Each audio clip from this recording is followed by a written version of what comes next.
Don't forget the conjugation of this verb. We have arise, the base form, arose, the simple past form, and arisen, the past participle form. If you organize people in a better way to produce products and services that are better than what existed before, and you have some ownership in that company. When you have ownership of something, you own it. It's yours. It belongs to you. In the clip, Musk is talking about when you have shares of companies or stocks. You have parts of companies. They belong to you. Here's an example. I want 90% ownership. 90%?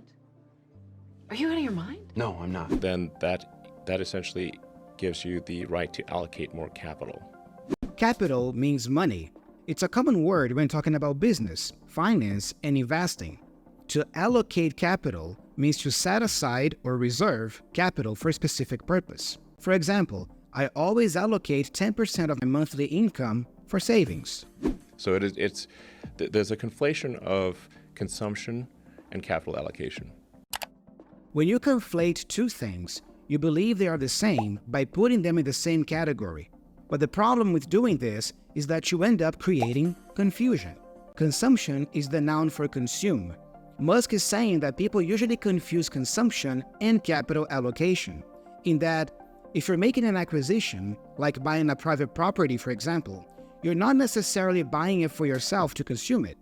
You may simply be allocating capital, transforming your money into a physical property, and that could potentially generate more money in the future, through rent for example. I'm sure you've been learning many nice words and expressions today, huh? But let me tell you that if you don't review this vocabulary, you will likely forget it very, very soon.